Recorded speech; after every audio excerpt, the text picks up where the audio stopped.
What's up, guys? It's your boy Wings of Redemption, and we're here for episode 12 of Painkiller already. And we got everybody's favorite auto-tune junkie. Who we got today? It's Chris Smoove. Hey, Chris.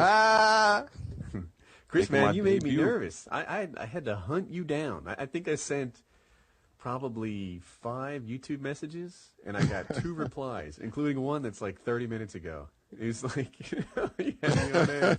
I know. I see you freaking out, and I'm like, I should have just been communicating more. But I did tell you though, 2 days ago, I was like, I'm definitely gonna be there, so don't worry. But I understand why you were going crazy because you don't want to miss a show. I'm glad you're here, man.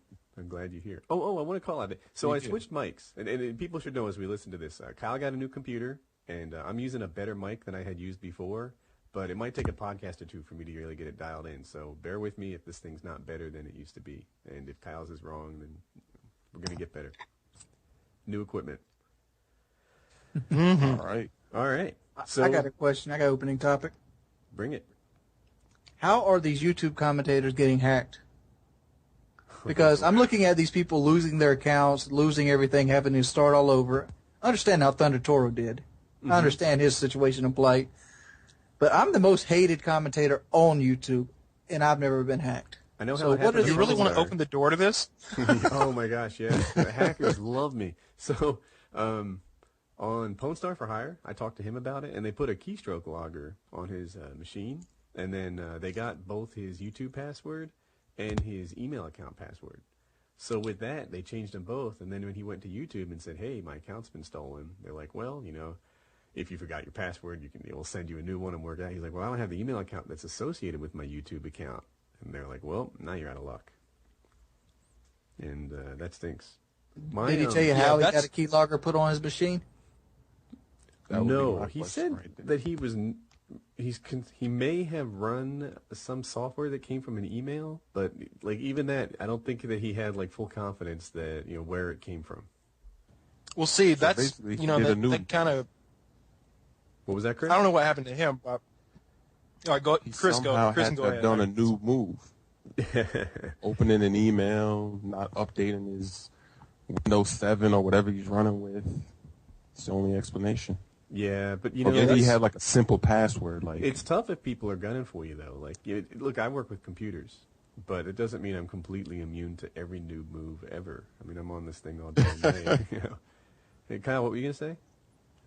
Oh, that's the reason I got a new computer. Someone put a keylogger on my computer, and it was like several different things when I ran the scan, and it like basically it just destroyed the computer. I could probably get it fixed, but I wanted to do one anyway. But I won't download anything mysterious anymore. That's for damn sure. My iTunes account was hacked. Like I checked it today, and yeah. So like my daughter got a new iPod. We got her an iPod Touch for her birthday. And so it's like, all right, you know, little iTunes receipts roll in or something. Or I never noticed. I'm not sure if I even got the receipts for the bad ones. But I looked at the iTunes receipt today, and there's, you know, a 99-cent song, whatever. You know, she's a straight-A student. We let her get away with crap like that. And then there's this $42, like, GPS software that helps you navigate the streets of Australia. And I'm like, what the... So I immediately get on the phone, and I'm like, honey, did you download, like, you know, Australia Nav or whatever it was called? And she hadn't, so I called Apple and then called my credit card company and got all that stuff locked down. Now our primary credit card is, you know, disabled now, and we're gonna get new ones in the mail. And I wonder, you know, is it the same group of hackers that haunt me for some unknown reason on my darn sharing gamertag site, or what? I'm not sure, but you know, you get in the public eye, even though, you know, YouTube channels are a pretty limited version of the public eye, and people hunt you. Yay. Yeah, I don't know why people do that. Maybe this is why I never get hacked. I'm too lazy to read emails or download shit. And speaking of that, that's actually a good topic. I wanted to ask you guys, do you actually read all the inbox messages that you get from your subscribers? Oh, my God. I'm reading them right now. Yeah. I'm reading them right now. It's so funny that you said that. I read 100% of the messages that come to my YouTube account, and I reply to just about everybody. And I used to reply to everybody. And now, if they don't ask for anything, I reply. If it follows the, I've talked about it before. If it follows the format of, hey Woody, I really like your channel. This is what I want. I want you to play with me. I want you to put a video on your channel. I want to shout out. That's when I give myself permission not to reply anymore. So if I feel like they're using me, then I don't always reply. I read about 80%, respond to about 10. I mean, that's still high. I mean, that means you're replying to 5 or 6 messages a day. I mean, yeah. I reply. Not so much for me, because actually, I know you don't. I respond. I asked you for a dual com a long time ago. I'm like, yeah, he's gonna jump this. Motherfucker didn't respond back. Yeah, I remember the way I was introduced to your videos, Chris, is some guy had actually stolen one of your videos and uploaded it as his own, and I was like trying to track down who actually owned the video to let him know, and that's how I actually found your channel. The guy had uploaded some like Modern Warfare 2 gameplay of yours, and he was like, "Yeah, it's mine. I just started. Aren't I good?" I was like, "Yeah, you are really good. Is your name Chris Smoove?" Yeah. Yeah. It's tough. I mean, I give respect to y'all for being able to do that, because it was easy at first when I had maybe like 100 messages. But I remember this one day I was reading some inbox messages, and I was like, all right, I'm gonna finish this tomorrow. I come back the next day and it ballooned up to like 500, and I'm like, what? Overnight? That's crazy. And the next day it was like 700, and like. It was about next day it's like mass delete. About 2 podcasts ago, I mentioned that a lot of the messages I get are in this format. Hey Woody, love your channel. This is what I want from you. And in a response to that, I must have received, I don't know, 2,000 or 3,000 messages saying, "Hey Woody, I love your stuff. Just want you to know I don't want anything from you." And except to waste your time. I replied to all of them, every single one. And it took hours and hours. So if you guys are watching this, look, I love you too. You don't have to write. It's okay. I appreciate the kind words. You know what they should do is write you letters to your home. Why don't you give it your address? Hey, yeah. Dude, do you guys get this? Let me interrupt you. For the charity drive, I did get some letters because the charity drive had my address in it, and some of the donations that went to the March of Dimes, they had letters that went along with them, and some of them were really charming. I keep them in my cube at work. Like, people had nice things to say. So. Anybody else have this yet to you? Happen to you? Or send I have. And they send you a message from it like, "Hey, buddy, look what I did." See, I don't like this kind of stuff because this guy responds and people think it's me, and then I get hate mail from it. So let me let people know what's happening. What happened is Wings of Redemption put a URL in the Skype, and as far as I can tell, it looks exactly like his channel. And there must be a typo in Wings of Redemption, but I'm not finding it yet. Yeah, it's the first I is L. The first I is an L. Okay. And the last, the I's are L's. Yeah. So the I in Wing and the I in Shun, Tion, are both actually L's. And even though I knew there was a typo because Wing sort of hinted at it, I didn't see it. So people have imitated his YouTube account, and now they can reply as him, and it looks like him at first. So FPS Russia has a bunch of those. Yeah, it kind of sucks because I'll have Machinima saying, "Why'd you say this?" and "Why'd you say that?" and it's like, I didn't do that. I have. You know how you can mod your gamertag? So my God, yeah. Yeah, I've had a lot of people say, "Hey, I played with you, but it wasn't actually me." Or "Why didn't you talk to me?" And if you catch me in a lobby, I almost always talk to people. They'll be like, "Oh my God, it's WoodysGamertag." I'm like, "Hey, what's up, man? How are you?" But if it's not me, oftentimes they sit there and pretend they can't hear you. And people are like, "Why'd you diss me?" I'm like, "Dude, that wasn't me. I don't do that." So, See, I'm the other way around. If I talk to you, it might not be me. Let me just say this. If you see a Wings of Redemption out there and he's nice, polite, and he talks to you, that's not Wings of Redemption. No. Wings of, they'll be like, "Hey, it's Wings of Redemption. I love your videos. Leave, kid. Get out of here. I don't want fanboys in my lobby." It's horrible. It's horrible. Take your fucking So stinger off. when you speak to them, Woody, do they bother you or do they actually help you in the game? Like, are they constantly asking you questions or are they actually playing with you and saying, okay, I'm going over here, I'm doing this? For the most How does time, that? I usually have a full lobby when I play, so they always end up on the other team. And usually we'll play against them for a game or two, and then, I don't know how to say this humbly, but when I play with my friends, the games are really lopsided almost every time. So they'll play with us a round or two, and then they'll find a new lobby. That's how it goes down. But in the lobby itself, they'll just want to say hello or ask me what's something or tell me that they like my videos. They're usually nice. Yeah. See, For that the ain't how it most goes part, they down are. with me. That ain't Oh how it my goes down with me. We were playing the other night, me and Wings and Jaws and a couple other guys, and there's this guy in the lobby, and his gamer tag is BT fan, which is Blame Truth fan. Right. And he hates Wings. He's like, I'm shooting every piece of shit you put in the air, motherfucker. And sure enough, hate that those ran around with guys. stingers the whole game. Like, I got a hair, and I held on to it. I was like, I'm going to wait for Wings to call his in, then I'm calling mine. Maybe he'll shoot down. Maybe he'll miss Wings once, and then shoot again and take it out, and then mine will get a few kills.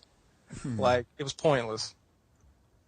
That's I why I mean- got to use the AC-130 because a lot of times it's like you can't even get a kill. But if you have the AC-130, even if they're shooting at you, you can still get off about 6. So that's Yeah. better than Yeah. And the chopper gunner AC-130 not even making it to the map. Sometimes I feel like I can defend myself in the AC-130. There's a guy who's firing stingers. I can kill him once or twice before he gets a third off.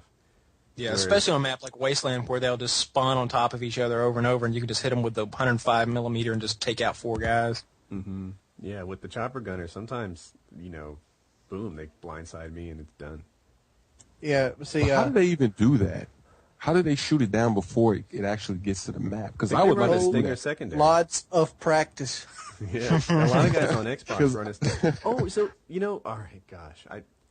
I was even walking around work today thinking, if anyone brings up PS3 versus Xbox, I am going to shut it down because it's a prohibited topic. But I think what happened was because the care package glitch was so bad on the Xbox that the two communities kind of evolved differently and became really air power sensitive on the Xbox, whereas the PS3, the care package glitch wasn't quite as severe. And a sub actually gave me this theory, smart guy, and it makes total sense to me. Like, I think people got trained to attack air power really quickly because of the care package.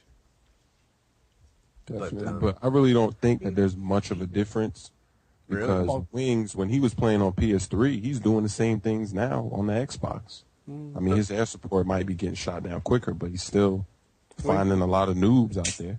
You see in the highlights, dude. I don't post the games up where I get the the Harrier, the Payload, the chopper gunner, and they're all gone before I get a kill. They're all Yep. gone. Yep. Yeah. In my head, I've kind of readjusted the Harrier just to think of it as an airstrike. That's what it is. Yeah, definitely. But Yeah, we I'm like- forget about talking about that one guy. When you get the fanboy in the lobby that loves you so much, he just won't leave, and he just puts cold-blooded on his stinger, and then he just stays in the game. Come on, you don't have those? I get those. Yeah, I get those too, but I don't know. It's like they're on a mission. They don't want you to do anything in the sky. It's like, See, I'm Crazy. usually playing to win, and not so much to like. I like YouTube games, and when I get off to a really good start, that is in my head. But if they shoot down my Harrier, whatever, just get back at it and Yeah.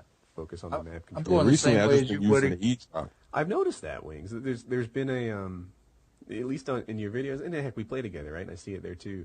That you focused more on the objective and locking down wins than you used to. You used to really focus on KD.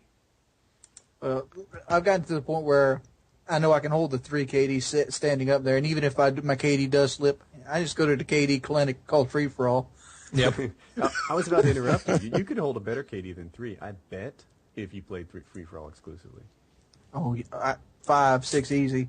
If I play it exclusively, every game's 30 and 3 and Free For All. On the other hand, like demo is one of the modes I have the hardest time getting high KDs because sometimes, That's the one I like the most. really, if I'm a bomb planner and diffuser and I really focus on winning, then that hurts my KD, man. Trying to plan on that is dangerous, and oftentimes even if you succeed in the plant, you're dead soon afterwards. I've been Yeah. watching a lot of Socrates lately. And one thing I've noticed he does that I'm trying to integrate into my own game. This is pro tips, guys. Get your pen and paper ready. Let's hear. All right. What I've been trying to integrate in the game, what I'm working on currently, improving my Call of Duty game, is not to reload prematurely. Mm-hmm. That's Like, an adjustment I've made recently. I even had people comment on some of my videos, like, you never reload. In the one, like that, the Bon Jovi one, I reload pretty rarely. And I used to reload every kill. And now, Yeah, same. you know, I can at least get 2 kills to a clip, and sometimes 3. I reload when there's a good time to reload. I started noticing in my game, like, for example, Trailer Park the other night, I had an ACR, and I shot a guy, and I go instantly reload and back off. When there was like 2 other guys on the screen. I should have tried to get them all, then reload. I ended up dying on the reload anyway. Mm-hmm. Another thing that I'm improving on in my own game is sprinting less and almost never sprinting indoors. You know, I've known that for a while, but it wasn't second nature. And now I just have an easier time walking around instead of sprinting around than I used to. It's helped me a lot. Have we touched on the people jumping in spawns yet? Do not bring up names. No, we're not bringing up names, but one friend of mine says that he gets like tons of comments for like, you know, oh, you ruined Woody's spawn trap. I just want to go ahead and address it. That, you know, that's bad. That's a sign of a bad player. You're not a good player if you can jump into a spawn after we've already secured an area and put them down. I had an instance last night. We were playing Ground War on Strike, and these guys would constantly run to their spawn and flip them to the flower shop. I'm using a sniper on 2 sensitivity, so I don't want that spawn to flip. You know, I got a hard scope on 2 sensitivity. You can't do nothing but hard scope on 2 sensitivity, and it was making me mad. Kill on 2 sensitivity. Yeah, you know, Someone's on your right field of vision, you can't even aim at them. Oh. Yep. Depending on, you know, how things go, so look, if everyone's just sort of goofing around and there's no teamwork, then I guess you can run into a spawn. You know, you're just doing your thing. But a lot of times I play with a team, and it can feel like an act of selfishness for like one guy to decide he gets to, you know, jump in the Scrooge McDuck of easy kills in the spawn until it's ruined. That little swimming in the vault of money analogy popped into my head. But yeah, you know, you get to jump in there. They, you know, they're all over you. You get like a 4-piece on your spaz or a 5-piece before you die. And but you know, that's selfish because everyone else is the one that worked to make that happen, to make them lock in there. And when you run in there and just like tromp all over the new snow until it's ruined and they spawn somewhere else, that's not fair. Yeah, I hate that. Like Karachi. If you're playing on Karachi and they take C, you want to keep them on C because that's going to be That's a great example. dominating game. Yep. If you own the rooftops, I hate it when they left, take C. When they take C. Oh, right. Yeah, you said it right. You said it right. I was thinking it backwards. Yeah, if you own the rooftops and the street to the left by that big white truck, then you can lock them in C on Karachi Dam. Bad. And, you know, one guy has to run in there and take C and run in the back behind that building. They'll come to you. Just wait. Exactly. They're only People don't know how to play the game. They don't know how to. Yeah. I don't know. I don't know what it is. So, you know, and I think it helps that I have a grown-up voice, but a lot of times, even if I'm with randoms, I can, you know, organize them, you know, and say, all right, someone take the roof, grab the street, let's lock in the spawn. And people cooperate more often than you might guess. Although, I will say to, like, our, you know, 13-year-old listeners out there, it probably won't work as well for them yet. Yeah, you know, Hutch is always talking about trying to push the Call of Duty community objective, which I'm cool with that. Mm-hmm. I also want to push the Call of Duty community for a more level-headed understanding. For example, anybody here watch my competitive TDM game? I love that, the Trailer Park one, right? Yeah. I actually brought that up. I was in Sandy Ravage's live stream just recently, and someone called you a camper, and I'm like, dude, check out this video. It's great. Yeah, but that's a perfect example of how, you know, you're doing bad, so why do you keep doing what you're doing? We had a guy on our team named Ice Cream Head. Mm-hmm. And you were a party of 5 with a random, right? Yeah. Mm-hmm. And Ice Cream Head wasn't very good of a player. He was like a 6 prestige. Maybe he's having an off game. I don't know. But whatever he's doing that game wasn't working for him, so he continued to do it. How can we stop people from doing that? That's what broke my 80-game win streak. Remember, I think we might have talked about that on the podcast before. That one guy on Scrapyard who kept sprinting into the middle and dying. And we lost TDM 7,500 to 7,400, and this guy was like -14, and he would not stop sprinting into the middle. But Ice Cream has a perfect example of doing everything wrong. He was running into spawns. He was running blindly into corners. He was sprinting in trailers. I mean, I think his first death on the screen, he runs right through the blue trailer head on in a sprint. I mean, the little green trailer. You know you're going to get killed there. You know there's guys going to be coming up straight at the middle of the map. Yeah. So you sprint there? So he's one of the Painkiller alreadys. Yeah. People don't know where that came 30 from. seconds into the game, he's got Painkiller. Yeah, I was telling Chris. So we were doing game battles tryouts, and Wings and I weren't used to playing with guys as good as the ones that tried out for the game battles team. And not to say that we never played with good players before, but we were rolling in parties with some beasts. And, we're like slowly advancing map control. 20, 30 seconds into the game, the first person we see already had Painkiller. And it happened again and again and again.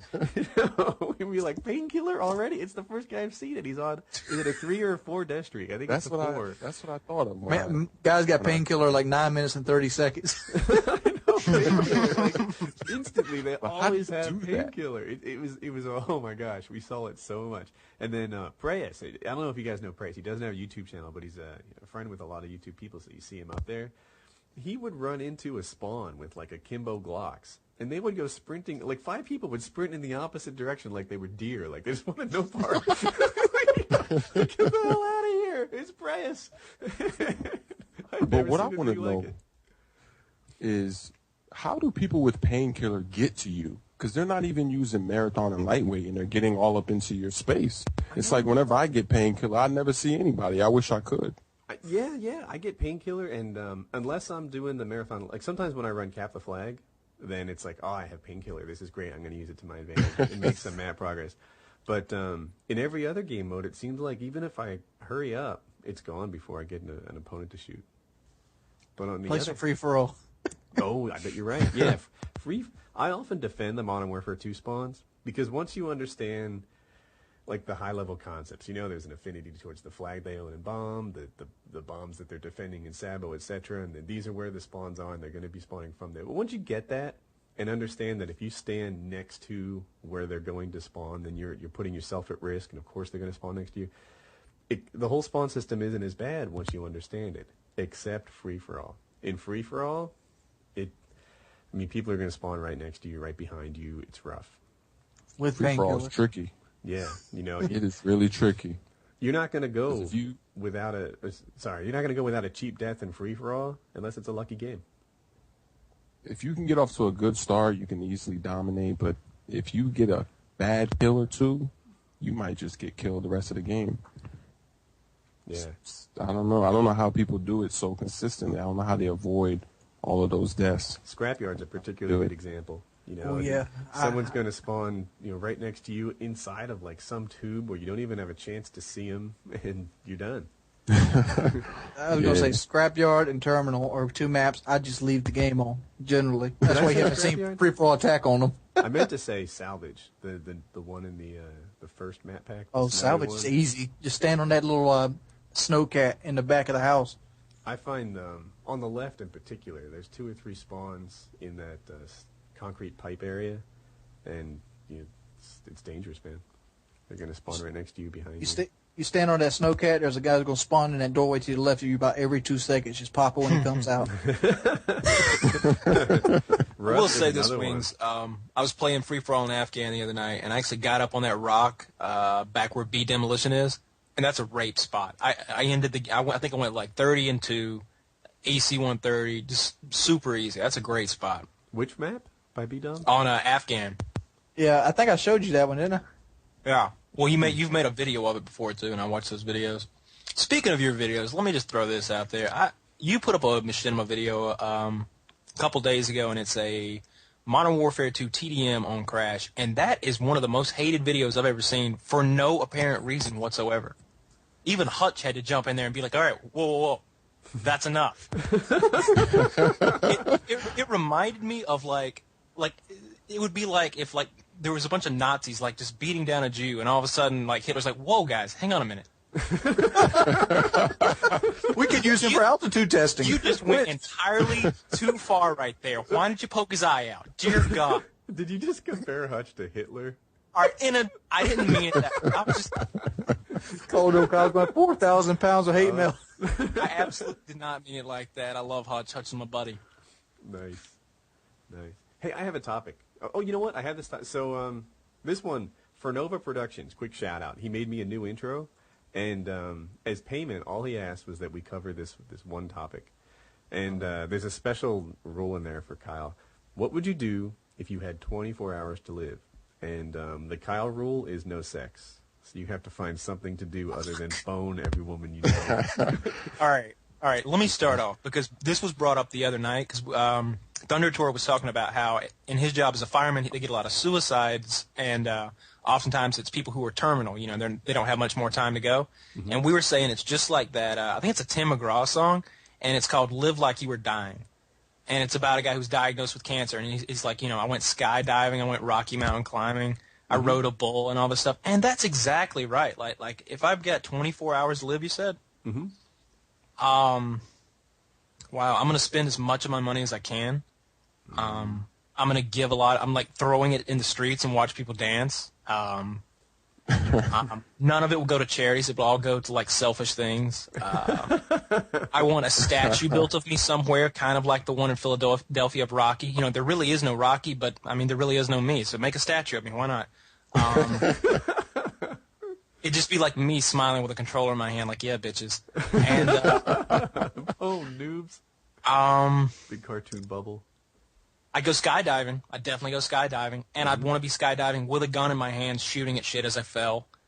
And yeah, that's about it. Because I sound like such a cocksucker saying this, but like I've done a lot of really cool shit. He's going to spend his last 3.5 hours in jail. Oh no! Oh, they'll never take me alive. That's why it's see this what this really is what I'm gonna do with my last. Come on, Kyle, don't do it. You taking my hours. Take mine. All right, go ahead. No, I'm just saying you're taking my shit when you're talking about the cops not taking you. Oh yeah. See, I'm going out with my boots on. That's it's my last 20 hours because after 20 hours of me having fun, they're taking me down. I'm talking about taking every gun I own, converting them to fully automatic, loading up on clips, sewing some Kevlar together, and shoot up a mall. Oh wow! Nice. Mine is a weak terrorist, in comparison to yours. Like I gave it a little thought, right? Because I had this question in advance, and it was like, God, what means most to me is the relationships with the people I love, and you know, he didn't specify whether like the world ends and you know we're all gone, or whether it's just me who goes. So if the world ends, then we spend all day just doing things with the ones I love. I think I'd take my son to the lake. We'd look at the turtles that swim. He loves that. I'd spend some time with my daughter, bake a cake. I don't know. But things of that nature. And if it's just me dying, I'd spend some time getting everyone set up. You know, financial records. This is where the money is. This is the life insurance, etc. So, see, Woody, that route right there will get you crying too much. You know, it's at one point of the day you're just going to be like, well, you realize what you're doing. I had some distracting activities that would help. But yeah, you know, it'd be a rough day, the last one. No, here's what you do, Woody. Mm-hmm. Give me all that financial information. I'll hold on to it, take care of it when that happens, and then you can enjoy your 24 hours. I'm a little nervous about giving you all my financial Just send it over Skype. It's no big deal. Just send it right now. Just safe deposit. You can mail me the key, whatever. Kyle will use MS Paint to sign his name to the... Chris, you have 24 hours. What do you got? 24 hours would be pretty simple. I'd probably play some basketball, go to the beach, but then I'd probably end it within the last hour. I'd try to rob a bank or something, do something crazy at the end, and I wouldn't have to look back on it. I wouldn't have to pay the consequences. It's pretty much what I would do. I would just keep it simple. All right. 24 hours, just one good day. So I'm on Reddit.com sometimes. And there's a section called Ask Me Anything. Now, a lot of them are fakes, but one that I kind of believed in was a bank robber wrote on there. And the first time he robbed a bank, he got away with it, told us how he did it. And the second time he robbed a bank, he didn't, and got busted. It was pretty cool. He planned it out really well. He walked in there. He had 2 layers of clothes on and 2 plastic bags, and he handed a note to the teller. because he got arrested for shoplifting, and while he was in jail, he learned how to rob banks. And one of the things he learned was that their policy is just to hand over money.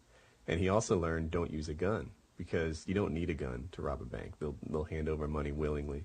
And if you get caught, then the punishment's much more severe. If you have a gun or pretend to have a gun, the punishment is the same.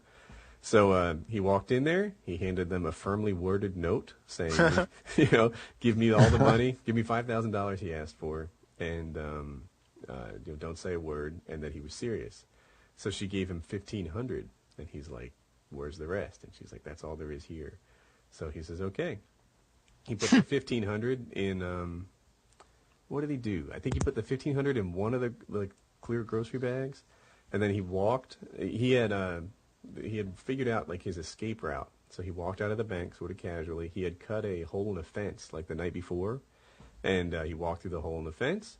He put his other clothes in the other plastic bag. So now he stripped off a layer and he's essentially wearing something different.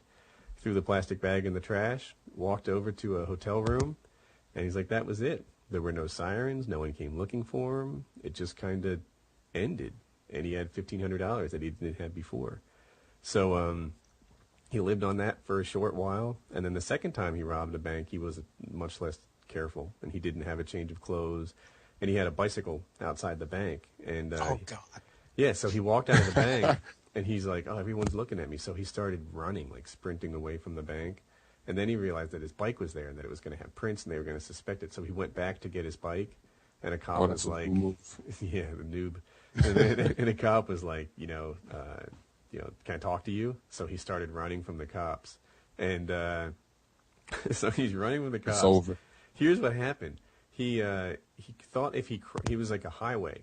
And he planned it so that as he crossed the highway, a car from behind him would, he knew the distance that the cop was from him. And he's like, if I run across this highway, then the cop will have to slow down because the car that I will run right in front of will hit the cop, so the cop will have to take it. He didn't count on the car slowing down when someone crossed the street, so the cop went right up behind him.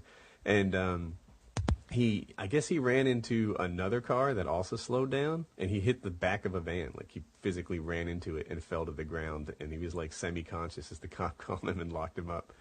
And anyway, so his run escape was a failure, and he went to prison for it. So, yeah, that kind of reminds me. There was this one robbery on the news. He brought a note to the teller to give money, whatever. And then the teller said, oh, that paper, I don't know, we don't do that here. Go across the street to the other bank or some nonsense like that.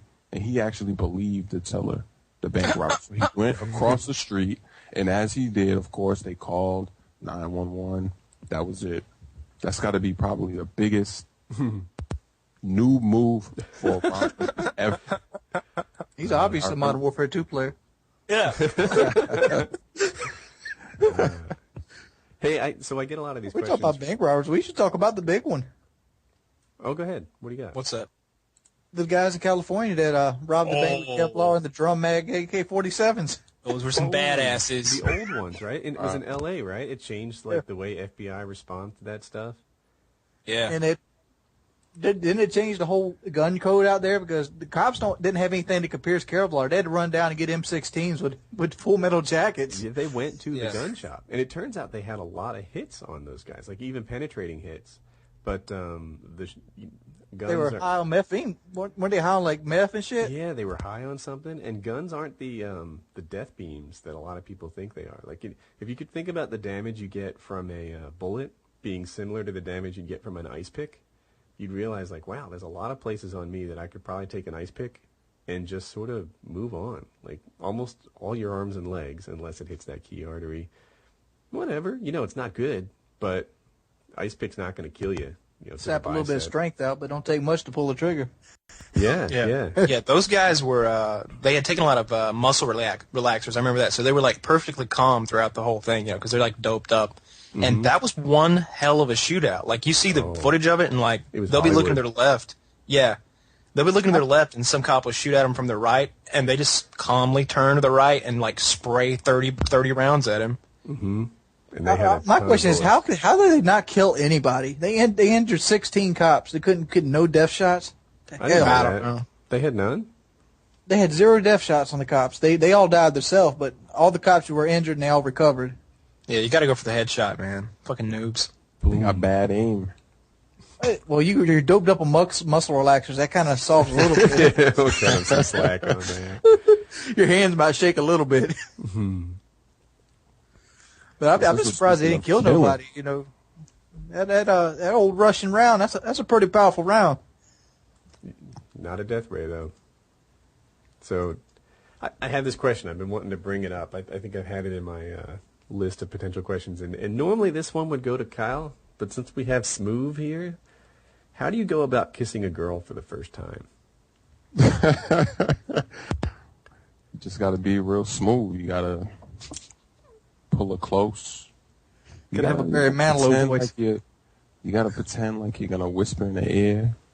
You got to kind of hint at the clothes, and you just kind of lean in when she's not expecting it. You ever thought about singing for some Motown? Yeah, I just want to hear you sing. That's all I want. I want to hear you sing like I can't sing. Definitely can't sing. It's all no, just do it like Barry electronic. Manilow. Just do it like Barry Manilow. Never. What's up, baby? Barry Manilow don't sing. He just talk. Yeah. Yeah. I don't know, let's talk about tattoos. Do you like it when women have tattoos? Is that a turn Depends on? where they are. And what? It depends where they are and what they are. Wait, so I like this topic, but Kyle, how do you kiss a girl for the first time? And Wings, you're next. Oh, I don't know. You usually, you're like hanging out on a couch or something like that, and you just make eye contact, and you can just tell the way she looks at you that she's down for it. You don't want to like force someone to kiss you, unlike some people might want to think. But you can tell by the way she looks at you that she's down for it or not, and hopefully, like if you've spent enough money on this chick and you're on an actual date, like she doesn't mind actually kissing you. Uh-huh. Oh, see, I've only kissed 3 different girls so far, and I can tell you how each went down. Pick a highlight. We'll see if we want to hear the other two. Well, that's not a highlight. Well, my first kiss, I basically took her to the movies. I think we went and seen. What did we go and see? Might have been The Notebook. It was some girly movie. And I live in the South, so after you go to the movies and stuff, you pretty much ride the back roads. That's what you do. That's like a form of entertainment. We just rode around and talked and all this, and body language is key there. You could tell if she likes you or not. And if you notice, like, her hands, like she's rubbing her pants, or well, that's 2 keys. She might be scared of you. She's reaching for a weapon. She's looking for that knife. She's got an LCP in the purse. But you gotta look at her eyes with it. If she's like rubbing her pants and you see her eyes and she kind of keeps drifting off over looking at you, that means she's pretty much down. She likes you. Or she's drunk. Well, we didn't drink nothing. I don't drink myself. Yeah, but that's how that goes down. And the other 2 times they kissed me. Nice. Wow. So, I kissed a lot of girls. I don't know how to put it better than I might rival Kyle on this thing. I might even have the title. I think I told you guys about at least one summer. We get a whole new batch of women every week in Ocean City. I swear, I would make moves. If it didn't work, screw this. I can get another girl by the end of the night. There are women walking up and down this boardwalk looking for guys. If you don't want to kiss me, I'm 15 minutes away from a new one. And I like the attitude. Woody walk up to the boy and what's up? Let's suck face, baby. No, all right, bye. I take them. I'm going to age myself. In that particular summer, I take them. We'd watch Pretty Woman and go onto the boardwalk and make out. That was my thing. How many times did you watch Pretty Woman, Woody? I don't know. At least it had to be 2 dozen if it was once. It was a lot. And and then kiss the girl. I don't think I got any sex that summer, so I don't mean to act like I was a total player that really got the full package. But how many hand jobs did you get? Oh, stop! Jesus Christ! I'm married, man. Children. But as far as making out with girls, I was the freaking Bobby Fischer of making out with girls, to steal Kyle's line. And yeah, so the move was pretty much be charming for a little while, move in for the kiss, and that was that. So hand on hip, that was kind of my start. The initiative. If she's willing to sit while you by yourself, she's most likely not going to throw the finger up in your face or the hand like, ooh. Right. Yeah. And what was I going to say? So I kind of make sure you don't have mono. Oh, the other thing was I didn't really mind being rejected. And that's advice I think I give to people even who don't have a whole new batch of disposable women every week coming to them. You know what? You get rejected. That happens. It's okay. Has your friends ever liked a girl and not got her? Probably. Do you think less of them for it? No. That's just how this goes. Do you care? No. Yeah. But you think less of when they settle for something that isn't up there. Oh, let's talk about that. And then, boom, they have a kid and now they're embarrassed because a lot of people, they try to act like, oh, I'm only messing with doms, and then you see them with a baby with a, Let's talk about that. Stop. I'm a womanizer myself. When I go out with a girl, I want her to look decent. I want her to look clean. I want her teeth to be in her mouth. That's not what womanizer means, man. Yeah, no, it's not. No, it's not at all. I'm just saying, I can't lower my standards. I mean, I either want a good woman or no woman. There's no in between. There is no dropping down. So it's not like pizza, any pizza's good pizza? Yeah, it's not. No, you gotta meet these standards or no.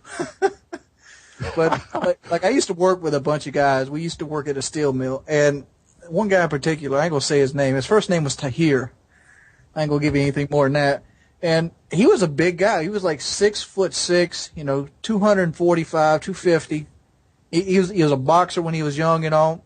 And yeah, I thought he'd have anonymous. There's lots of 6'6" Tahirs around.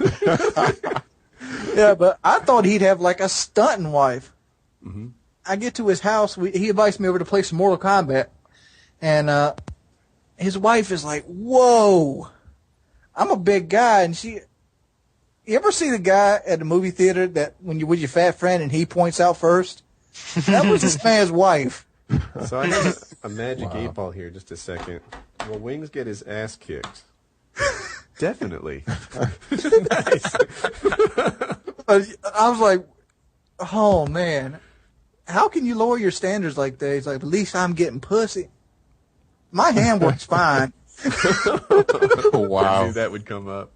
So to speak. Speaking of that, that's what I'm trying. I'm trying to make sure that when it's time to get married, whoever I marry in 5 years and 10 years is still going to be, it. Presentable? A lot of times, yeah, I see like, let's say, I don't know, maybe at work or something, you see your coworkers, they're kind of old, they have kids my age, and they're still looking like I would feel so lucky if, I'm that age, I'm like 40, 50, and my wife is still looking like that. Like, how do you do that? How do you see the genes before they happen? I think I talked about this with my cousin the other day. I think it's a certain body type that you want to go for in a woman. To if you're going for like longevity and a woman who's going to be looking good, when she's 45. I don't think you want that that thick chick that's got like the big boobs and the big butt.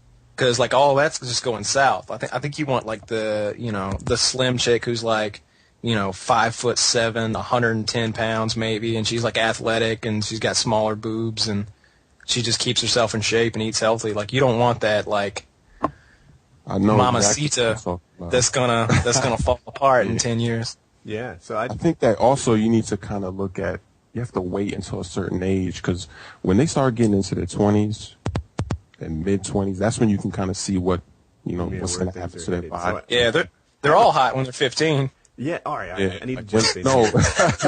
So, all right, well, you got to put the explicit tag on this one. The explicit tag is on every one now. It's just freaking assume it. Oh, by the way, I got the podcast back on iTunes today. Yeah. But so I have 3 things to look for. One is look at her mom, right? That's going to be part of it. Another, like Kyle pulled out, is her body type. You're going to do better with tall women than with short ones. And a tall woman, even if she puts on 10 pounds, works nice. A short woman, when she puts on 10 pounds, it's going to show much easier. And the other thing is look at her diet. So people can have a bad diet. Girls can live on potato chips and be hotties when they're 16. But if you see some potato chip munching woman at 40, she's not going to look like she's 16. Yeah. So look at her diet. You guys forget about the personality altogether. That's why the divorce rate. I'm not forgetting about that. We don't care about that. Yeah. My wife hasn't gained. My wife's the same weight now that she was in college. Yeah. Not 1 pound. How tall is your wife? 5'7". 5'7"? Hey. Yeah, man. Because I didn't rule that out though. I'm just saying. Well, I just described Woody's wife with my ideal. Yeah, you pretty much did. Size. I was thinking that. Yeah, and I'm getting all right. the podcast as well. North Carolina, huh?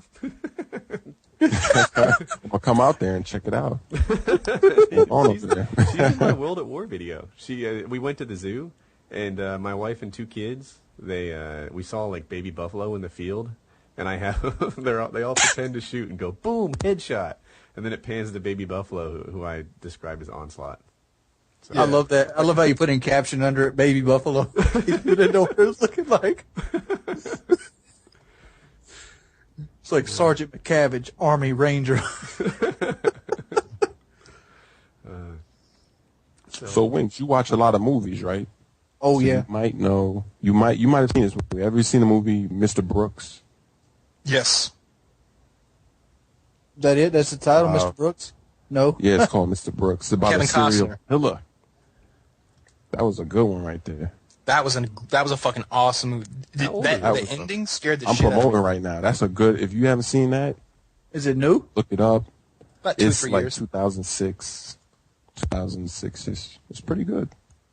Dude, the end of that movie It's some is real cold-blooded killing, serial killing. It's like you can see who he's talking. Like he's talking to himself, but it's like a person in his head talking back with. It's like the devil on your shoulder, and then so it's you got to check that out. Yeah, I do, but they kind of took down my movie site. Oh, Stage View got taken down? No. I watched Movie Links.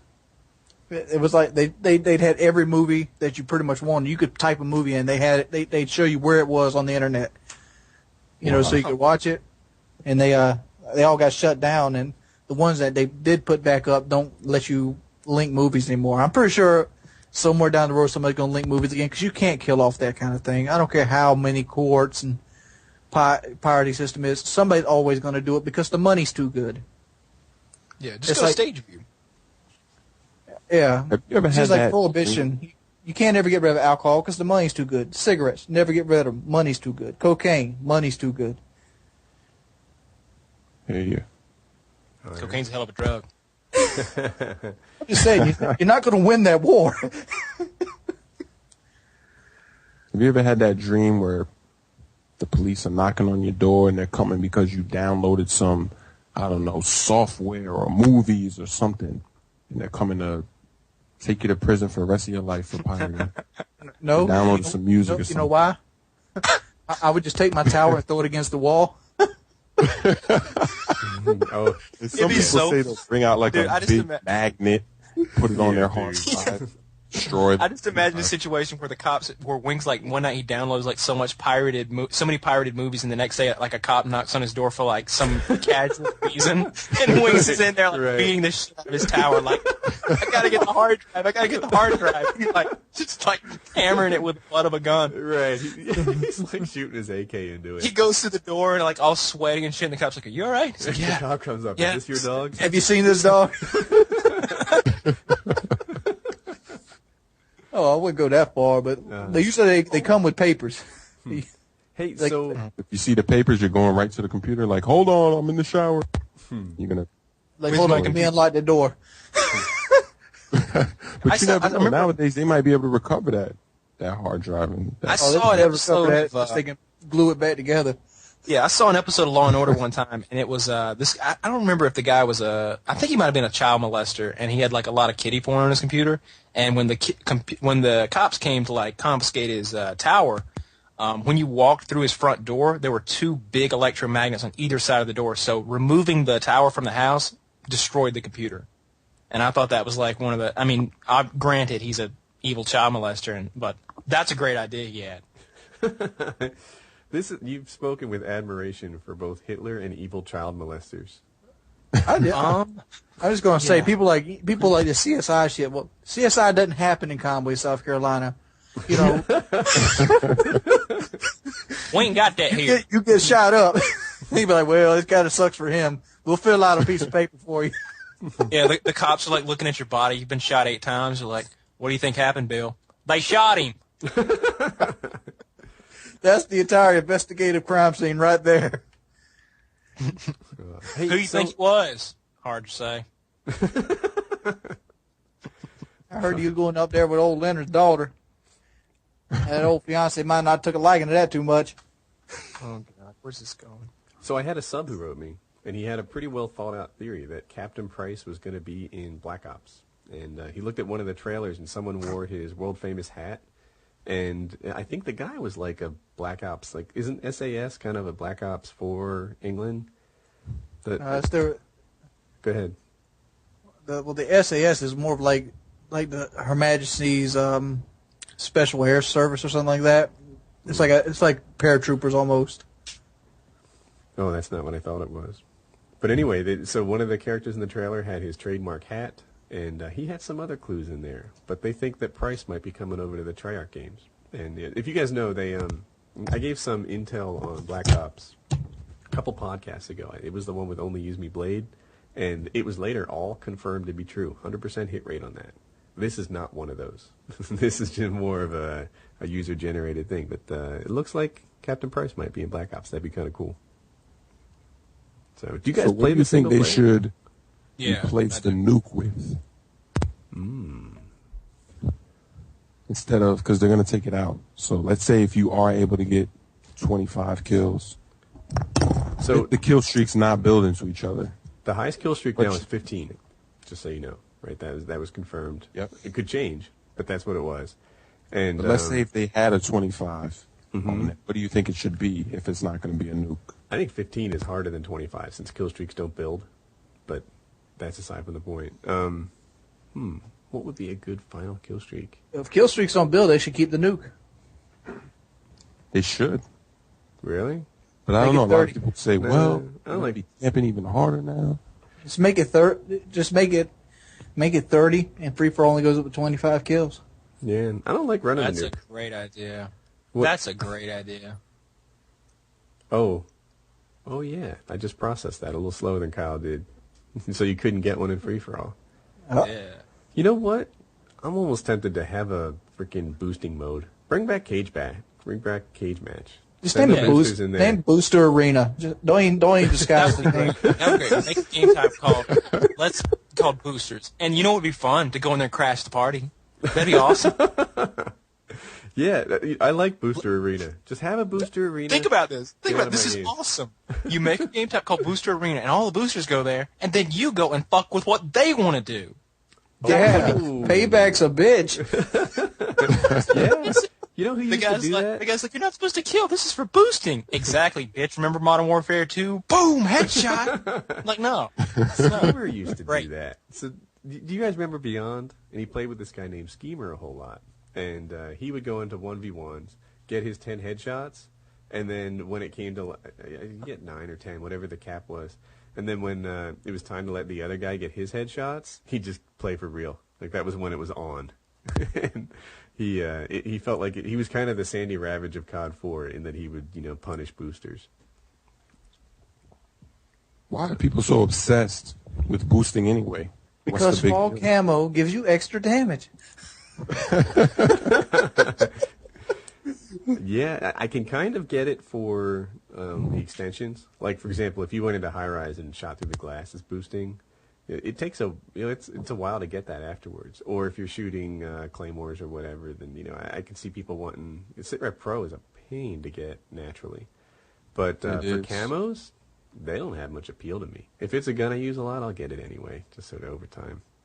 Yeah. Oh, can we bring? Do you guys feel like discussing this? The whole thing with Bobby, Moody Swede. Oh, I was about to, but I didn't want to. I didn't want to call him out, but I There we feel go. the opposite way. Like I have no. All right, here's the thing. Like I got my SIP row in a challenge lobby. I don't care. Pressed a button and I got all of my shit. Me too. Well, I don't see what the big deal is. Yeah, so I draw a pretty big distinction between, and I know some people are going to hate this, but there's boosting that like ruins the game for other people, and there's boosting for people who just don't like the RPG, the role-playing game aspect of Modern Warfare 2. And what they did, going into the corners and shooting claymores, it didn't bother anyone. The wrong person didn't win that game because they were back there shooting claymores. It's a harmless activity that you sort of do by yourself or do with a friend, and that's it. But the reason I wasn't going to bring it up wasn't because I didn't want to call them out. It was because now more people know about it than they did before. But anyway, to me, no big deal. It boosted now nuke boosting in like a free for all when the wrong guy gets the win. Completely different. Totally different. Yeah, and I've been in domination games where I've seen that too, where guys boost for it. Now all of a sudden we're all getting wrecked by a chopper gunner because this guy quickly got up to a Harrier chopper gunner, and it's like, man, we're out playing these kids, and now this guy's doing this, and it's not the same. It's a big difference between wrecking a team and taking a win you didn't deserve and shooting claymores in the corner. I like how the boosters never want to get the last kill while they're boosting. They always go to look for the last kill. You never notice that? There'll be like 29 kills in a free for all, and then they'll go look for the last kill to make it look like they got it legit. I don't run into boosters all that often. You don't play free for all that often. I don't play it all that often. Yeah, I have. Dude, but boosters have bodyguards. That's hilarious when boosters have bodyguards. Well, I watched Sandy's live stream tonight, and when he joins a game in progress, he flips through spectator mode to find boosters and where they are, and then he That's goes what I was gonna say. them. Yeah, that's pretty cool. Yeah. The only downside, it was on Wasteland, and traveling on Wasteland is dangerous. He took a bunch of deaths on his way to ruin their boosting session. Yeah, I did that, I guess yesterday. I was in a free-for-all, and both these guys' clan tag was porn. And I was like, yeah, that's real smart. Now I know you're boosting. And they both got their title insertions in a corner on downpour, and they're just back there, click, click, click, shh, click, click, click, shh, back there popping each other in the head. I put on my Sandy Ravage class, which is like C4, RPGs, sit rev, cold-blooded, like marathon, UMP. Like, you got no chance. No chance. That's the anti-booster class all the way. Yeah, I'm not a big fan. Like, if I were to do it, and I don't run into boosters much, I don't think I'd use an explosive like they do. Because even though that's kind of fun, you don't get the free tack insert kill. That is true. True. I'll just wait on a tactical insertion. Kill him, wait. Yeah. Kyle has a good plan for that. Kyle, what do you do if you know someone's waiting on your tack insert? Okay, here's what you do, because I use tactical insertion when I'm playing demolition against a decent team, or on one of the maps like Estate, or what's the other one that's really hard, or Afghan, which is really hard to get the plant. So I'll use my tactical insertion, near the Riot bomb. shield, is that what you're going to do? Riot shield. They kill you as you're planning it, and you know they're camping. Switch to that riot shield, and they are fucked. Yeah, I've done that before. They think you're going to respawn, and they're going to be like, aha! But it's the other way around. Spawn, and they're like, holy shit, he's a turtle. Oh my That's how god! Skid Row I did that. Yeah. I was by C. I think, C, and I was downstairs where you go up the stairs into that room, and I put my tactical insertion right by the stairs, and someone was like, uh-oh, look at that. They killed me right as I placed it down. So then I just switched to my riot shield, and he was like, what happened? And I just bashed him to death. It was hilarious. If you're Took next his to gun a riot back shield, it's hard to stay alive. I mean, if you're in a one-on-one situation and you're in like bad breath distance from a riot shield, sometimes it's kind of cheap, right? Doesn't it feel kind of cheap and like, oh, here comes a riot shield guy? Because sometimes you can't get around and knife them, or I don't know. Never works for me. I always get And I knifed. actually got trapped by a riot shield recently. And I didn't think that was popular, but a lot of people were saying that happened to them in Search and Destroy. getting trapped in a corner by a riot shield. Well, speaking of riot shield, you also see my buddy Chainsaw Arm. I've seen him. You play with him on Strike, right? Yeah, I play with him regularly now. Every time I can get him on. Does he always run riot shields? Yes. His whole kit is riot shield. He's Mr. Riot Shield, huh? He's got skills, man. That guy was. You were like, oh no, worst case scenario. You were in the one spawn by Strike. It's near Bravo, but in the corner, like there's a fountain there, a rectangular fountain. And you're like, worst case scenario, trapped in the corner with a riot shield, and you didn't make it out alive. That kid's good. Yeah, he looked good. He doesn't even use a backup. He uses Stinger as his backup. Really? Yeah. He don't let air support or nothing. He just shuts the enemy team down with the spawn points. He doesn't go in spawns. He isn't like a spawn rusher. He'll sit back and just wait for him to like leak out and ambush them. But like he'll capture all. It's KD's like 1.4. Really? With a riot shield? Yeah, and a similar KD if you call similar as 0.4 because they have something in common. But he'll capture all the points and help you spawn trap them, and then he will never let them get air support because he runs stingers all day. Nice. I had another sub question. Do 1v1s mean anything? No. No. They don't. I hate it when people are saying, let's 1v1 on Rust. Well, it's because it puts you in situations you wouldn't normally be in. It makes you do things you wouldn't normally do. Like you play in a 1v1, you're in a different mindset than when you're playing a regular game. When you play a regular game, you don't know when engagement is going to happen. You just stumble upon an engagement. A 1v1, the person that you're against is looking for you, and you're looking for that person on the map. But you're at a higher alert sense, and you have gunfights you wouldn't normally have. Like for example, on Rust, I wouldn't be looking through the Rust tower for somebody if I was playing Rust on normal. I'd be looking straight up or straight to my left, trying to get somebody to catch a corner because they'll do that. 1v1, you won't. Yep, I have a similar thought. You know, does 1v1 mean anything? Well, yeah, it means something. I mean, there's a certain skill to stalking a guy, getting the engagement on your terms, and getting on target fast, which is what it takes to win in 1v1. But to me, it's a lot like saying, does 1v1 in basketball mean anything? Yeah, it counts for something, right? It means you can shoot. It means you can handle the ball. But in full basketball, and I'm not a basketball player really, but in full basketball, there's more to it, right? It's complicated to track everybody on the court and know where they are and what the lanes of passing are. And, there's a team game going on. And if you're a 1v1 star, it doesn't mean that you're a basketball star. It means you've got some of the skills that a basketball star would have, but it's not the whole package. I got a good analogy there. John Stockton can't beat Michael Jordan 1v1, but does that make John Stockton a bad player? Right. Yeah, there's a whole lot going on, and hockey's a sport I play. If I can beat you, well, it's not really a 1v1 equivalent in hockey, but the basketball thing worked really well. Some of the talents that work in a team game also work in a 1v1, but being a 1v1 star doesn't make you a complete player. There's a lot missing. And since we're look at envious basketball, we have to talk about what just happened today. Yeah. So LeBron, is he playing for the Edmonton Oilers now? Where do you end up going? Hockey team? Oh, the Dolphins, right? Does he play for the Dolphins now? I heard he went to Miami. Plays for the Miami Heat with Dwayne Wade and Chris Bosh. That's going to be the Eastern Conference champion for the next 5 years. That's got to be like the biggest free agent signings ever. It is. It's crazy. A shocker. I don't know nothing about that, but I know my buddy does. He loves the Cleveland Cavaliers, and I'm about to laugh at his face. So, Chris, you're a basketball guy, right? Didn't you say you played that? Yeah. Yep. How's that work? They've only got one ball. Like, there have been other teams that had more than one star, and it didn't always work out like you thought it might. We talking about the Lakers? The Lakers own forever. Yeah, well, they only have one Kobe though. Like there's Kobe and then they had Kobe and Shaq, and they were winning championships.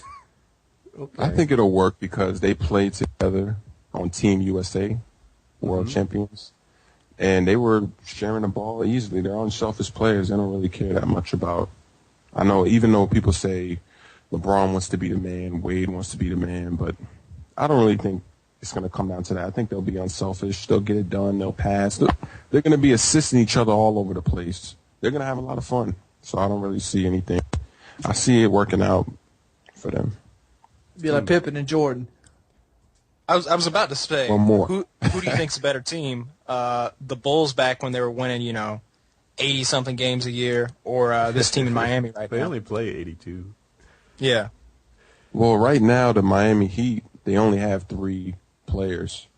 So they need to get at least 9 more with minimum contracts. That's going to be tough. Wait, do you mean they literally have 3 players? They actually have, well, I think they have 4 players, or 4 or 5 that are on the roster right now. I thought you meant But they only have because- 3 good players. You mean Actually, yes, right now. They only have 3 good players: LeBron James, Dwayne Wade, Chris Bosh. And the way that the salaries work and the cap, they basically are spending about 90% of the cap space on these 3 players. So they have to now squeeze the rest of whatever they have to get 9 more players onto their team. So they do the That's Atlanta gonna be Braves. a process. does that work, Atlanta Chris? Braves. That it might work, it might not work, See, because basketball it only depends. plays 5. So I'm sorry to cut. I ask you a question and don't let you answer. But sorry about that. But in hockey, usually a good 16, 18, 20 people play nightly. Some guys Yeah. get more ice time than others, but everybody plays. There's a lot of guys on the team, and they all matter. In basketball, I'm thinking about college ball. Sometimes they run 5, 6 guys, and that's it. Yeah, in the NBA, it's usually about a 7 to 8 man rotation. So it's going to be tough. It's going to be interesting to see what they can actually do with the money that they have left over. If you got those 3 players playing 42 minutes, you've already won. It's gonna, Really? It's going to be I'm not exhausting even exaggerating. to do that Like for those them. 3 players, and then Wings and me, we'd get beat. Yeah. Not against the Clippers. I would be willing to bet that I'm a those very 3 players unselfish plus basketball Wings player. could beat the Clippers. Yeah, I'm unselfish too. You guys can do all I would of it. pass the ball to them every time I got it. Dude, I'll do more than that. I'll get a lawn chair. No, but and see, wouldn't they're even going to dribble. need you to hit I some wouldn't shots. even dribble. I would 'cause just run the court for you. you guys run? They're going to need you to shoot some shots, though, because they need space to operate. So that's the thing. They have to get players that can come in, shoot the shots, and also defend. So I don't know. It's going to be interesting. It's going to be How exciting. about I just use my weight to bump into people and clear a lane? You can't do that because that's a foul. You'll be thrown out the game. I see people in the NBA be hitting them with their ass, bumping them back. Yeah, Shaq is always walking backwards into people. Yep, he is. Kobe, And all that muscle, all that body mass. yeah, that's how he plays. I'll be the guy that throws the ball in at half court. When there's nobody to steal the ball from, I just throw it at them. I got 0 basketball skill. My basketball skill is non-existent. Yeah, I've played. And don't you Yeah, hate dude. sports? Oh, I hate- but you hate well, actually, you do hate, right? You hate sports. I'm a baseball fan. Well, I don't watch baseball, but I used to play it when I was little. If I had to go to a sport, it'd be baseball. Yeah. But I kind of have to agree with you on when you say that people get depressed when their team loses and it ruins their life. No, I posted a video of somebody else. That wasn't me. All right. So you don't have that opinion.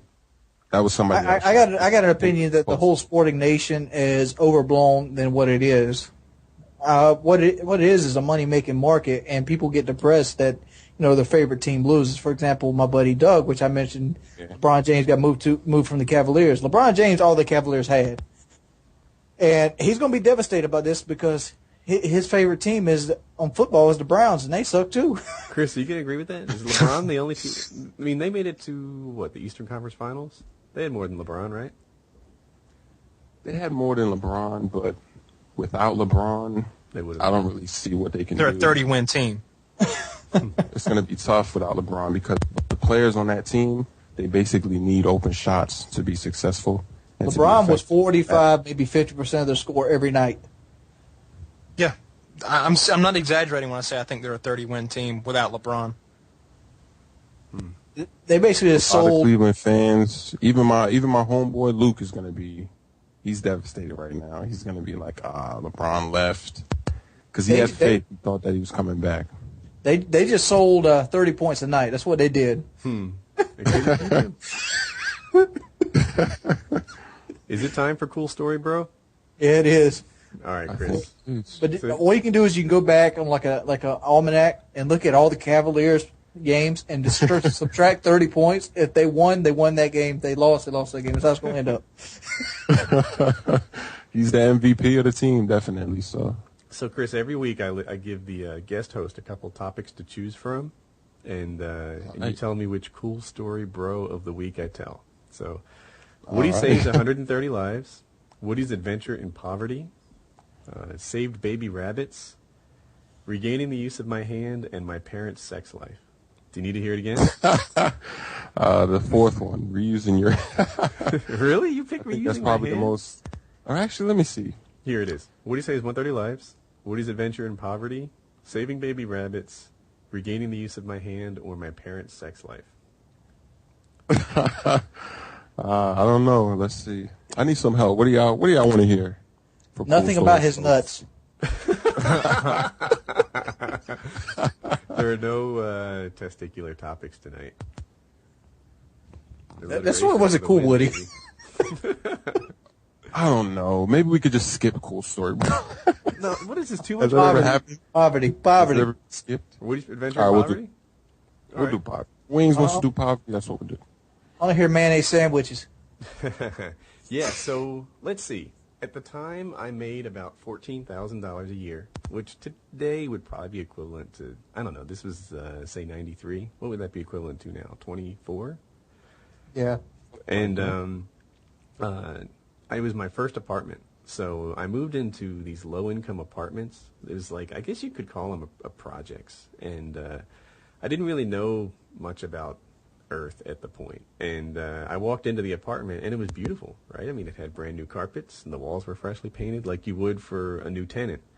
And the rent was $3.90 a month, which was just pretty freaking cheap. And I'm like, hey, this is a great, super deal. You know, you get an apartment, it's only $3.90 a month. I'm working during the day and going to school at night. And that was the deal. So I moved into the apartment, and I split the rent with a roommate so that I could help afford it, and I paid for my own tuition at the time. And that's when the neighbors kicked up. It turns out, and this is good advice for you guys that have never had an apartment before, when you pay rent, half of what you're getting in that rent is not the apartment, but the exclusion of certain neighbors. So, you know, even if the place is freaking gorgeous and everybody's paying $300 a month, trust you, that is a rough neighborhood. You don't want to be there.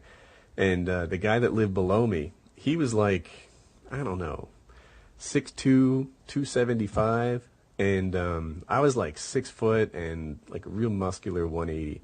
And he was a wife beater, and you would hear him just like pounding on her. And he was a drug dealer too, but all his clients were really young. They were like 10 years old.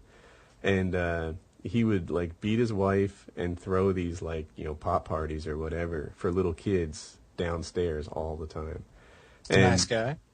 Yeah. So, you know, I would occasionally call the police. I'd occasionally knock on his door and have him turn the music down. And he used to yell at me all the time for walking too loudly. And yeah, and he plays music loud.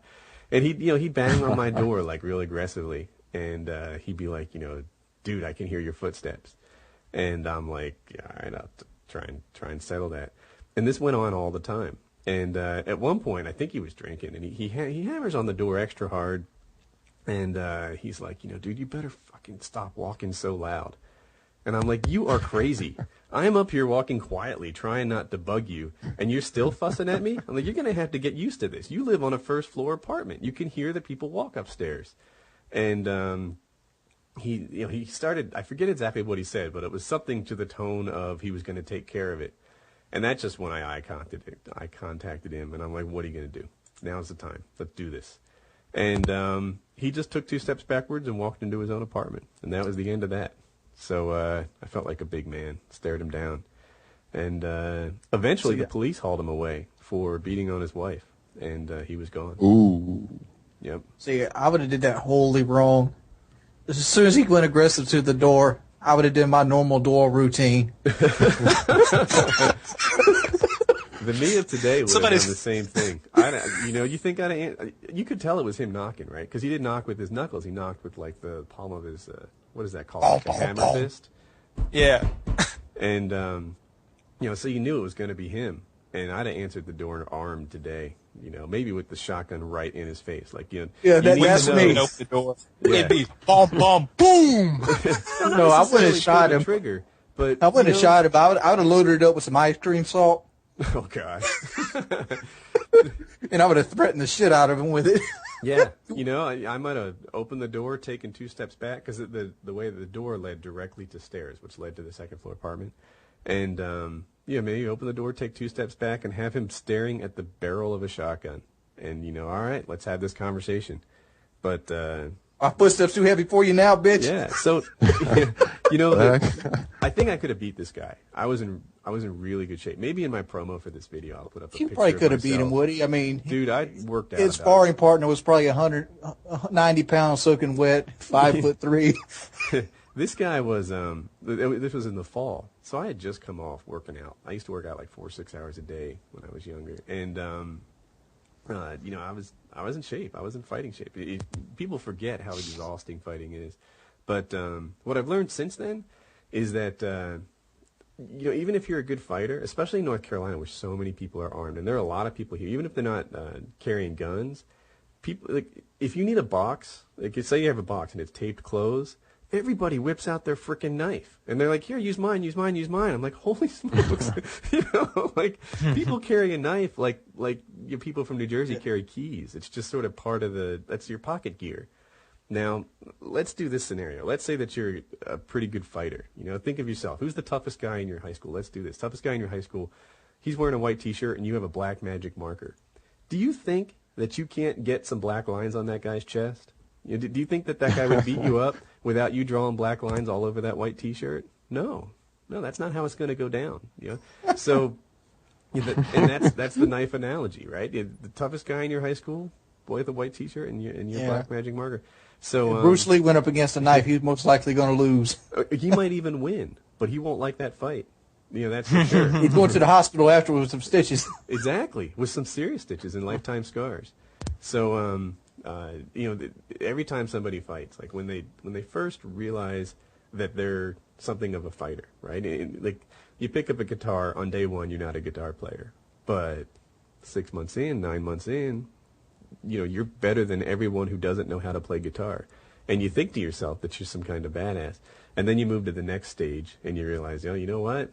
The world's a dangerous place, and just because I'm good at applying chokeholds or whatever you can do, doesn't mean that you're some sort of untouchable badass. Yeah, you can't outsmart a 9mm bullet. It's dangerous, yeah. And depending on where you live. Like if you're in New Jersey, most people aren't armed.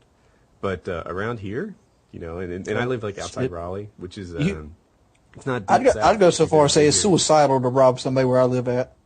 Okay. Yeah. So So anyway, you're not as bad as you think you are, even if you can fight. There's knives out there. And that's my adventure in poverty. I lived I was really poor, didn't make any money, and I was paying for my own school, which made me, even broker than the other guys who paid $14,000. I probably would have been eligible for, there's like rent assistance in this place, but all the people who got rent assistance lied about their income. They said they made zero. So pretty much to get rent assistance in New Jersey, you have to claim that you don't make a penny. And how the hell you get rent assistance making nothing? I know. What is you call that homelessness up in this place? Yeah, I guess they either make money under the table or they just, I don't know how you lie. And this is a while ago, right? Like their systems might have been modernized since then. But all my neighbors who received rent assistance lied about their income, and then I paid full rent, even though it wasn't that much in low-income housing. Shoot, you call that low income? My house payment ain't that much yet. You don't pay $390? No. I live in a double wide. It's $340 a month. 15 years. A double wide is like $45K, right? I pay $42,000 for this one. Yeah. Huh. And that's what the mortgage works out to be. Yeah. Fair enough. But yeah, man, it was. Most people were paying less than $3.90. But I did look out, and I was given land, so I don't have a land payment or nothing like that. That helps. Yeah, I remember, like, I'd go grocery shopping, and so I'm a young guy in my first apartment. I hadn't gone grocery shopping before, and I would sit there and look at orange juice longingly, like, oh my god, you know, I would love to have orange juice, but I just don't have that kind of money. You know, I don't. Hey, I've got money, but I don't have orange juice money. Yeah, exactly. Yeah, I've never been that poor. There were a lot of things that I just couldn't buy, like Triscuits, for example. I'm at the point where I'm looking at, you know, like a steak. I'm like, man, that'd be great. Give me the ground beef. Yeah, and now, not that I'm rich, but there are some bills that we don't really pay attention to, like the grocery bill and the gas bill. You know, we don't buy everything that we look at, but whatever. You know, we tried economizing on groceries before. If Xbox 720 drops tomorrow, we can get it. Yeah, I get that. We tried economizing on groceries. My wife came home and it was like Hot Pockets and like junk food, and I'm like, where are the tomatoes? Where's the deli meats and things like that? Hot Pockets, wow. Yeah, they where's the cheap. Ramen noodles at? Where's but like a lot of those processed things go on sale. But when we buy without looking at price tags, we get fresh fruit, we get nicer food. So groceries are just not something we economize on all that much. Shoot, my grocery looks like this: light bread, sausage in a pack, ramen noodles. Hamburger Helper's the big meal around this house. We buy our groceries on the internet, which is kind of cool. So this area is kind of groceries on the internet. Mm-hmm. Yeah, it's this great website, and it'll show you like what you bought last week and what your staples of the house are. And she just checks off, fills it up, and then she drives up to the front of the grocery store, so that says, "Hey, it's Jackie," and then they put it in the back of her car for her, and she drives away. It's nice. Yeah. So, what do you guys think about people that buy into those commercials that are selling something for $19.99, whatever it is? What do you think about those kind of people? It depends. It depends. What does it depend, though? Some of that's some good stuff, all right? Let me just say this. So, how many Delaware or Collector place do you have? I have 10 Chia Pets, and I love them all. I've never been so handsome since I got my Floby. Do you have a pet rock cow? Fuck no, man. I've never ordered that stuff offline. It's so stupid. I imagine like housewives sitting at home bored and like, ooh, it slices, dices, and rubs my back. Like, no. See, kids, this works into the first kiss thing. This is where the first blowjob comes into life. Oh, boy. You come home and there's a Floby on your coffee table. I'm so glad we marked this explicit. You knew it was going to be explicit, huh? Yeah. We just run it that way now. Hey, you remember? So what about? Okay. Let's say filling up your tank with $5 of gas. What do you think about that? How about the people go less than $5? Why would you even do that? I'll see the motherfucker put $2 in gas and uses $3 to buy a hamburger. All right. First of all, it depends on your car. If you're in an expedition and you do that, all right, that's retarded. If you're driving a Lotus, it's a different story. I mean, it just doesn't take very much gas. The gas tank's tiny on that thing. But sometimes I'm in a hurry, and I'll get $5 of gas. Just like jump in there, like put $5 in and get the hell out. Yeah, $5 buys for me too. It's pretty rare that I only put $5 in because I think of speed the other way. So I drive a small pickup truck at Tacoma, and it's like if I put $5 in this thing, I'm filling it up in 3 days. I'll be here again, so I just wait a few extra seconds and then put the. I gotta fill it up all the way. Yeah, me too. I can't put $5 and stuff. Saves me time in the long run. Let me go and throw some schematics on you here. You know what $5 buys in a full-size Silverado? It buys you maybe 20 miles. Yeah, that's 2 gallons. Yeah, about 20 miles. That's right. To the next gas station, you're set. So you basically wasted the gas. Wasted my time. Yeah, exactly. Wasted time and the gas. Oh, yeah, if your goal is to go somewhere other than the gas station, you've wasted gas. You spend 50 All right, cents so in what the parking about, lot. let's say, what about people that they're too into their dogs? So, like, if their dog dies, Have you now met my they're- mom? Oh, my God. Hold up. That's a whole different story. Like your mom, that dog's probably her only companion. She probably lives by herself, right? Well, there's my dad. I come from an area where we don't have dads. I can't talk to her on the phone without the dog getting a word in. It's like, really? Is that dog on your chest? Yes. Like, oh, get rid of the dog. I didn't call for the dog. I'm calling to talk to you. You hear her skittering around. She has a specialized purse for her little, like, the dog weighs like 4 pounds. It's white and fluffy. And she loves it as much as me, I think, or maybe more, because it doesn't talk back. But, yeah, she's too into the dog. I'm not digging it. It's crazy, right? Cause I got a little dog. My little dog don't do shit. Don't even bark. Your dog was cute. I think I saw it in the video. Yeah. What about Like a cat? What about a big cat? Would it beat up your dog? Is it that little? Yeah. Yeah. My dog's a punk too. My dog would run from a cat. All my dog wants to do is lick you and like sleep at your feet. That's about all she does. So last week I brought up this topic, and it was, what can a 13-year-old say? You know, because they'll make fun of him and tell him, you know, that his balls haven't dropped yet, right? You've heard this on Xbox before. You know, I've always wondered. I had a manly voice at 13. Where's these kids going wrong at? Oh, you're talking to him. I don't know. Not enough meat or something? I didn't have a manly voice at 13. It was horrible. And so here's the scenario that he outlines, and it sounds like one that could actually play out. They make fun of this for being a squeaker and tell him that his balls haven't dropped. At this point, he asks him if he'd like him to drop his balls in his mouth. All right. Nice comeback, right? Guy calls him a fag, and the squeaker says, I didn't want herpes anyway. The whole lobby will be laughing with the squeaker at this point. It's my best advice to 13-year-olds who dealing with Xbox Live. Man, Xbox Live is bad for you, bad for your Xbox Live. Oh, speaking of my mother, the things I've learned about her since I got on Xbox Live would blow your mind.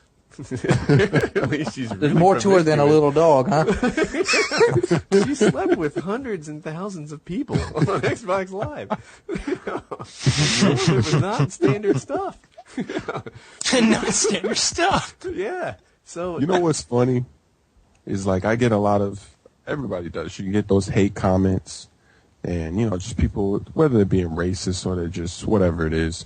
I actually don't delete those comments or block those people, because when they do that, they're basically just showing you and showing other people how much of a noob they actually are to leave a comment like that. So I actually leave them and let them do whatever they want to do. See, that don't work like for me. I know. That motherfucker go, fat nerd. Like, other guys see that, but like rubbing their beard. Yeah. Stupid fat nerd.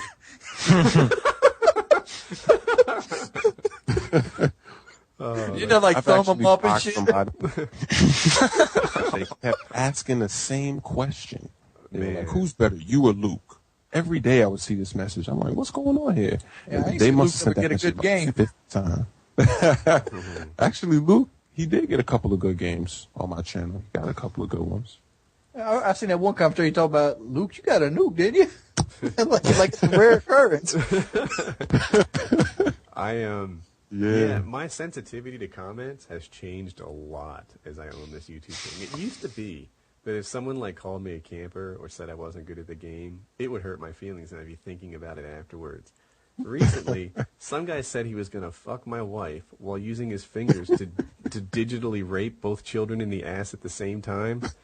And I was like, yawn, block this guy. Like, I've gone from, oh no, someone thinks I'm a camper, to whatever. See, if that was in that situation, first thing I would think was like, would she even be down for that? Oh my gosh. Oh no. I mean, like, what kind of vocational skills does this man have to convince her to do that with her children? But yeah, he said he was gonna F her while fingering both children in the butt at the same time, and it was like, yeah, whatever. People are getting creative. When you're doing all these skills you're using right here, why don't you pull me a game that isn't 6 and 20? Hey, I like that attitude right there. Yeah. I can't stand those guys, dude. I was on me and Socrates were playing COD 4 a while ago, and I even got the game recorded. Me and him were on, what was that map? Wet Work. And me and him were the only people with over 5 kills on our team. Was it S&D? No, it was a domination. Wow. Oh, I see. For some One was reason, like when you 1 said in you had 27. over 5, I thought you had like 6. And I'm like, damn, domination? They held you to 6 or so? But now I get it. Two of you did really well, and everyone else was just getting direct. Yeah, 1 in 27, 2 in 18. How do these kids keep playing the game? I powered through that phase too. No. Let me go and address this. I think I've already did it once. There is a kid that has no use of his body and over 1 KD. How the hell do you don't have a 1 KD? Wait, who is that kid? The gas gun, right? Are you talking about him? Yeah. He plays on the PS3 with one hand. No, he doesn't have no use for his fingers. He uses his wrists, and he like kind of moves his elbow back and forth to have his finger. I'm trying. He has a disability. Is it? I hope that's not an offensive term. But is he a cerebral palsy? Do you remember what his struggle is? He jumped on a trampoline and he broke his neck. Okay. Oh, that'll And do it. he has no feeling below his breast down, and no feeling in his fingers whatsoever. He can't move them. He can move his hands and his arms. Does he play two-handed? Yeah, he plays two-handed. He uses his wrist to move the controller, and like he has to take his hand off the controller to shoot. He forces his has fingers a on the fire one-handed- button. Yeah, I saw his nuke video. He's got a nuke too. Oh, man. More than one. He's got a nuke.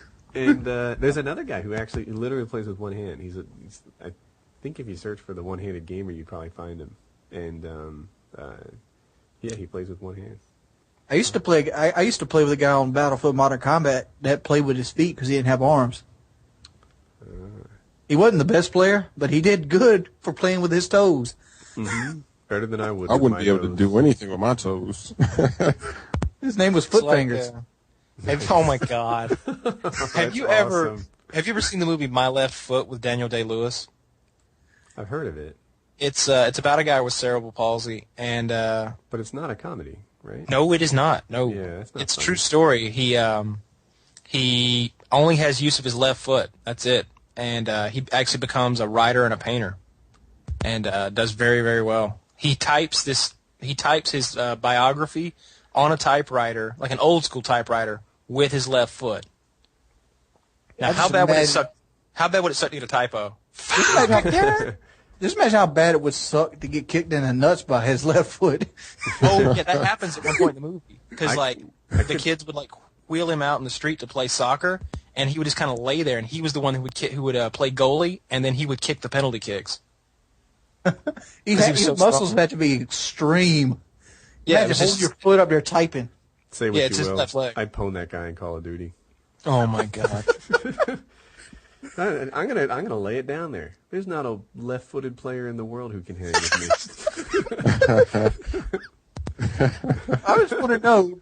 I've asked this question before. How do you not have 1 KD? Because on PS3, I'm bad for this. Really? It's not a PS3 Xbox debate, but I got a lot of friend slots on PS3, and sometimes I'll just randomly add everybody.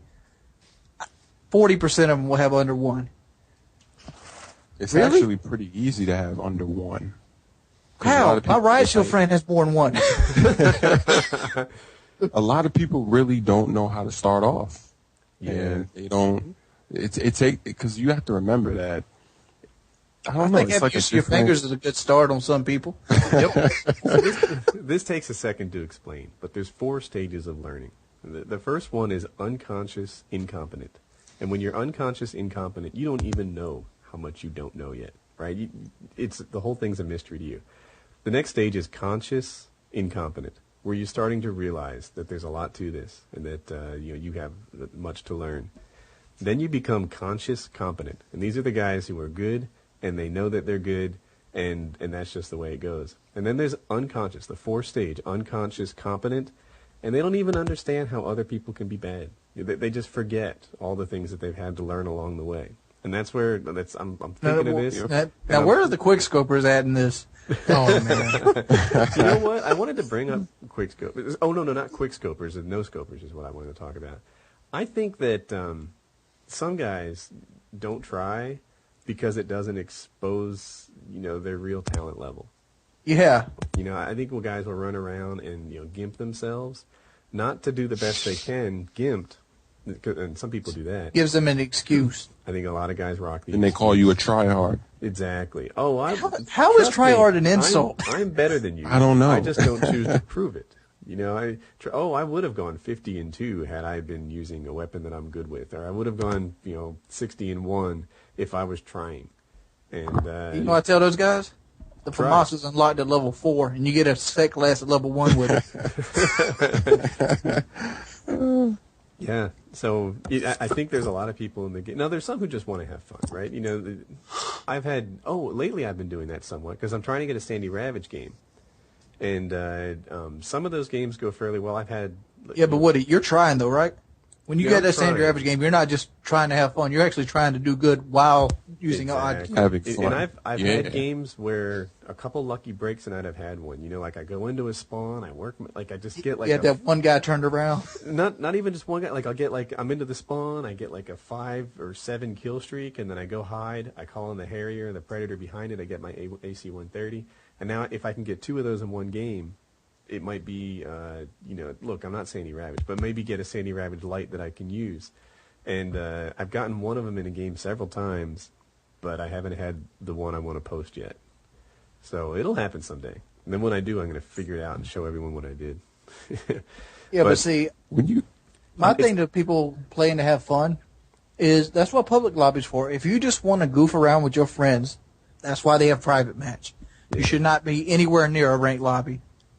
I don't know. You'd have to have a group of friends to do that with. So there's not, putting on your best class and doing that all the time. But I think there's a lot of guys out there who don't try just so that they have that to lay back on. Just like this goes back into the story about, womanizing. I don't think that means what you think it means. Yeah, I don't either. I'm just saying, you keep falling back on how you getting pussy, but look at your wife. It's like, have you ever seen that movie, The Princess Bride? Yeah. When the guy's like, inconceivable! This, what do you keep saying? I do not think it means what you think it means. Yeah, that movie's great. All right, so we're almost at the end of the podcast. I think it's over an hour, right? Yeah, hour and a half almost. It's like 2 hours. No, not quite. Yeah, so those of you who are still hanging around with us are officially fanboys. No. That's another thing. Like, fanboy's a put down, right? I don't see it that way. Me too. Like, I think it's okay to enjoy some guy's work and even to like that guy. Because I've been in that spot too. Like, before I had a channel, I would watch, like, XCal and Hutch and Beyond. And, get a certain no homo, liking toward, I've gotten to know these guys. And in the case of Hutch especially, because he used to share a lot of his private life on his channel. Even though it was so one-sided, he's sharing it on YouTube and I'm watching it, I felt like I got to know him. And so I can understand how people do that. You'd let him sleep on your couch, wouldn't you? Yeah, I think I would let him sleep on my couch. And not if I was in it. That's not what I'm talking about. Yeah, it's a fold-out. All right. But, so I can kind of get how someone, might start to get to know somebody through, hours of commentary and think that, they could be friends or something. So, when I see guys on the other side of that, it's like, yep, been there. Totally know what you're going through. Chris? Yep. I got one more thing. What's up with all the homosexual references in my comment section? When somebody calls a fanboy, next thing they're going to say is you riding somebody's dick or you're a faggot. What is with this? Seriously, how has this become an insult? You know why there's so many homos on your channel? It's because you have sex with men. No, that can't be it. He's like, no one knows about that. I have a secret life I don't even know about, apparently. It's just like cocksucker. Why is cocksucker an insult?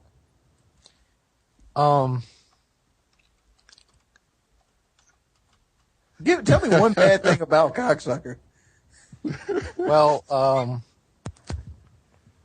that's all we got for this week, so.